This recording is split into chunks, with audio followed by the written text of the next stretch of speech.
In middle school, I was going through a really rough time, and I really needed someone to talk to that wasn't my family. And that's when I met Barbara.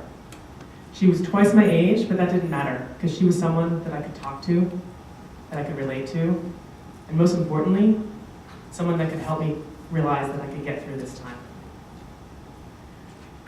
Barbara listened to me and shared her experiences, including the mistakes that she made when she was young. I'm really grateful that I had someone like Barbara in my life. So why am I talking about this? Well, I knew that my life would have taken a very different path if it hadn't been for Barbara. If she hadn't been there for me as an adult that I could trust, as someone whose advice I would listen to. And so I knew that I wanted to be there for someone as Barbara was for me, and so I went into teaching. I enjoyed teaching, but what I really enjoyed was all the time I spent with my students outside of the classroom. Every year, I had kids in my room after school, at lunch, and that's where the magic happened. That's where the conversations about things that really matter took place. It was that realization that led me to the job as a youth astronomy apprenticeship program at MIT. It was an out-of-school time program teaching Boston area high school kids about astronomy. But it was more than that.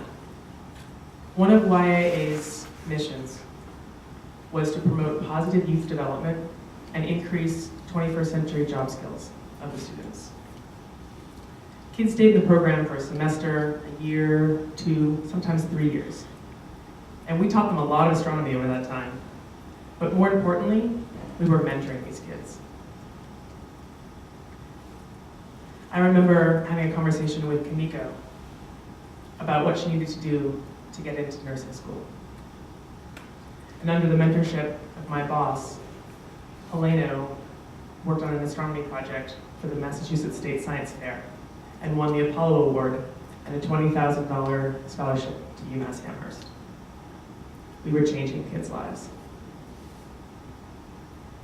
Fast forward a few years, and here I am at the Center for Educational Outreach, which is part of the Whiting School of Engineering.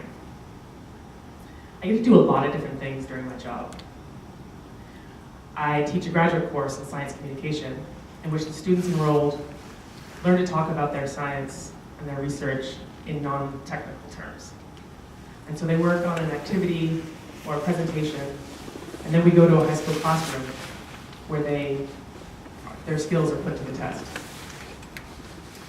So not only do these high school students learn about all the really cool research that's happening here on campus, they also get to meet scientists and engineers that they can relate to. Because none of the students in my graduate class look like that old guy stereotype with the lab coat and the pocket protector. The students also got to ask how they got where they were. They would ask questions like, what college did you go to? And what did you major in? I teach an intercession course called Engineering Design Outreach. For 3 weeks, Hopkins students work closely with middle school kids on an engineering design challenge. They work with the kids as they build, design, rebuild, test, fail, and finally complete their project. It's a great experience, and I hope that there are kids that are inspired to become engineers because of this. But that really powerful, transformative experiences, like I saw in YAA, happen when interactions like this happen for longer than a 3-week period. And that's why student groups like the Charm City Science League and the Baltimore Robotics Institute exist. And so another part of my job is as an advisor to those groups. Science Olympiad is a national competition that's comprised of 23 different engineering and science events, and teams of kids, up to 15 kids from schools, compete against other schools in regional, state, and national competitions. I had previous experience with Science Olympiad as the coach to the high school team in Cambridge, Massachusetts. I loved it.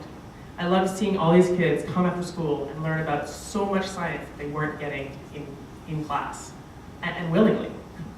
And part of my job was to bring experts from all these different fields in to help the kids prepare, plus driving the van to and from the competitions. So when I heard that there was a new student group that was working and going to mentor a middle school science Olympiad team here, I was really excited. I started working with the Charms City Science League right at the beginning, meeting with the leaders in the summer to work on the after-school curriculum.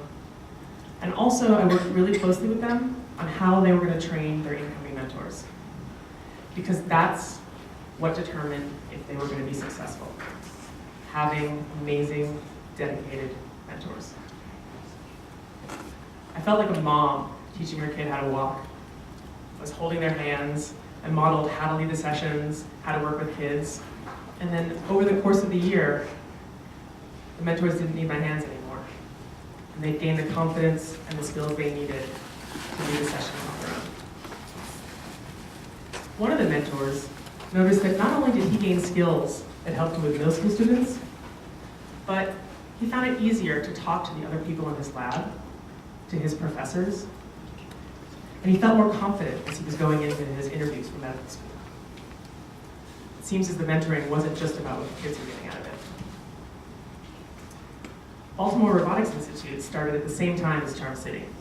They had similar goals and structure, but a different academic focus. They were all about robots. The first year, these two groups were at different schools. I was running back and forth. But then, the next year, BRI ended up at the community center that's attached to the school where Charm City was. And actually, they ended up being in the same room. And so there were these kids from Charm City that found out about robotics and were really excited and joined up. So they spent Monday, Tuesday, Wednesday, Thursday, after school, doing STEM stuff. Marcus was one of those kids. Marcus joined Charm City as a 7th grader, returned the following year, and then signed up for robotics quickly. So in preparation for this talk, I sat down with Marcus, and I asked him about his experiences. He said he joined Charm City because there were a lot of cool people, and you get to go to competitions and learn really cool stuff that benefits you in school. He mentioned learning about pH, that was helping him in his science class when they're learning about acids and bases. And he also talked about overhearing the group that was studying for the anatomy event, and the vocabulary and ideas that he picked up then are helping him now in high school. I said, that sounds a lot like school. Like, what was different? What made you come back?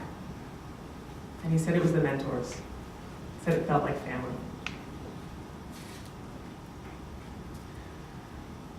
I sat down with Tyler, the robotics coach, and asked him to share with me some of his experiences with Marcus. One of the first things that he told me was about Marcus inviting him to his 8th grade graduation. Tyler realized that Marcus saw him as more than just the robotics coach. He wanted Tyler at this big event in his life, his graduation. That's typically where you see family, right? Tyler said that that was a turning point in their relationship. As the school year ended, we decided we were going to continue the robotics into the summer because of the interest from the students and because we had the chance to join the public school summer robotics program. Marcus learned a lot during that summer, and he told me, learning programming benefited me a lot during personal time. I played a lot of games, and technology really interests me. I wanted to make my own plugins for games like Minecraft. A lot of the programming in robotics helped me with that. As the summer went on, Marcus started helping other students in the program with their coding. And at the final competition that summer, the judges were so impressed with him, they gave him an award because he demonstrated understanding at the level of an undergraduate. I was really proud of myself because I'm in middle school and they said undergraduate level.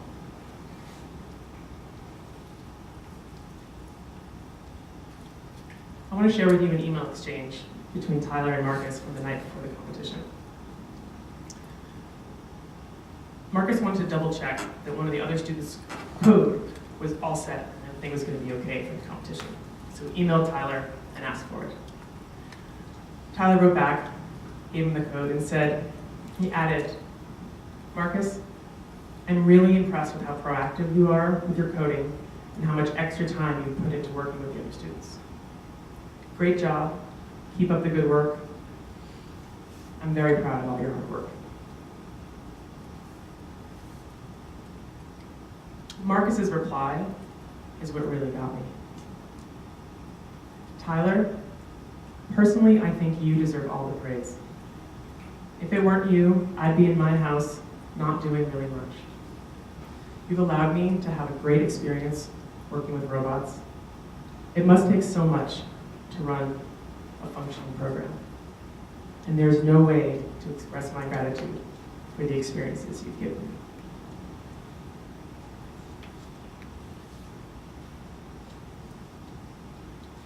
There's a lot of research that shows about the positive impact that long-term mentoring has on youth. They have better attitudes and behaviors in school.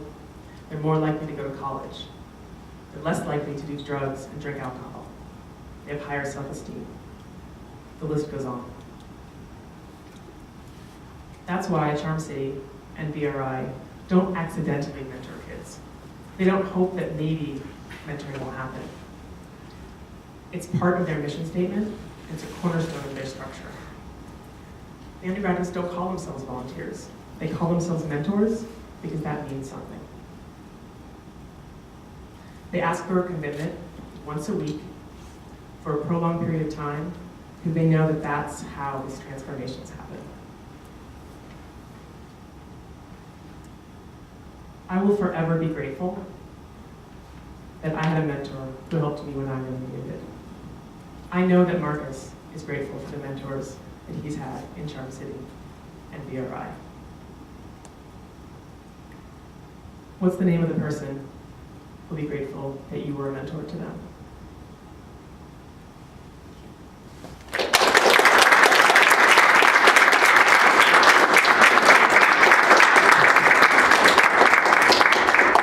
I want to thank you for speaking at our event today, and we just had a question for you.